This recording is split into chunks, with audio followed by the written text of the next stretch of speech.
শিৱৰাত্ৰি উপলক্ষে চতিয়াৰ ঐতিহাসিক শিৱপীঠ নাগশংকৰ দেৱালয়ত পুৱাৰে পৰাই দেখা গ'ল অগণন শিৱভক্তৰ ভিৰ। পুৱাই শৰাই শলিতা নৈবদ্য আগবঢ়াই ভক্তই নিজৰ মনোবাঞ্ছা পূৰণৰ বাবে দেৱালয়ত পূজা আগবঢ়োৱা দেখা পোৱা গৈছে।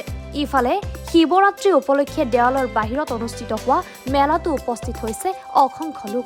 ঐতিহ্যমণ্ডিত নাগশংকৰ মন্দিৰত প্ৰত্যেক বছৰে আমাৰ ইয়াত এনেকৈ উলহ মালহেৰে আমি শিৱৰাত্ৰি পালন কৰোঁ।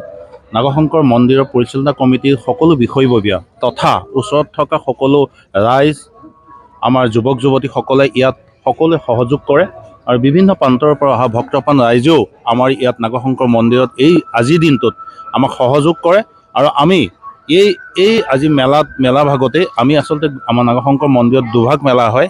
এভাগ হ'ল আপোনাৰ গোঁসাই বিহুৰ দিনা, বহাগ বিহুৰ গোঁসাই বিহুৰ দিনা, আৰু এবাৰ এই শিৱৰাত্ৰিৰ দিনা। এই শিৱৰাত্ৰিৰ দিনা বিভিন্ন জেগাৰ পৰা, আমাৰ অসমৰ বাহিৰৰ পৰা ইয়াত আমাৰ মেলাৰ কাৰণে দোকানীসকল আহে। তেওঁলোকক যিমান আমি সুবিধা দিব লাগে পৰিচালনা কমিটিয়ে যথোপৰিমাণে চেষ্টা কৰোঁ। আৰু আমি এই মেলাভাগ সুপৰিচালনাভাৱে হ'বৰ বাবে আমি সকলো ৰাইজ তথা ভক্তপ্ৰাণ ৰাইজে ইয়াত আমি তেওঁলোকক সা সুবিধা দিওঁ। আৰু আমাৰ আচলতে ইয়াত আগতে অনুষ্টুপীয়ভাৱে হৈ আছিলে, কিন্তু সন্মানীয় বিধায়ক মাননীয় পদ্ম হাজৰিকাৰ নেতৃত্বত ইয়াত নাগশংকৰ মন্দিৰত বিভিন্ন সা সুবিধা দিব পৰা হ'ল। আপোনালোকে নিশ্চয় দেখিছে এখন পাৰ্ক আছে, পাৰ্কখনৰ অলপ সময় পিছত আপোনালোকে দেখিব ইয়াত মানুহ ভৰি পৰিব।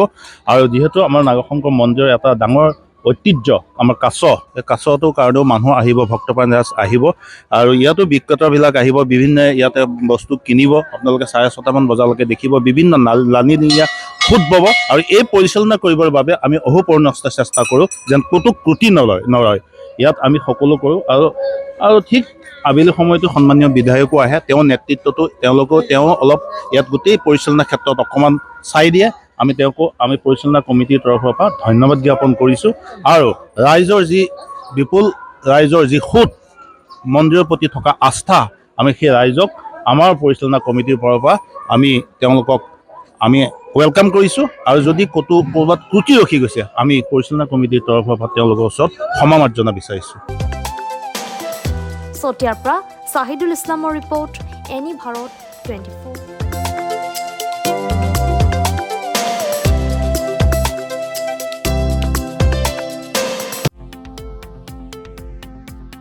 শৰীৰৰ যিকোনো অসুবিধাৰ সন্মুখীন হৈছে নেকি আপুনি?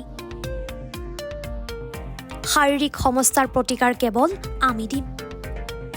অভিজ্ঞ চিকিৎসকে দিব সুপৰামৰ্শ। প্ৰতি সপ্তাহত থাকিব বিভিন্ন ৰোগৰ বিশেষজ্ঞ চিকিৎসক।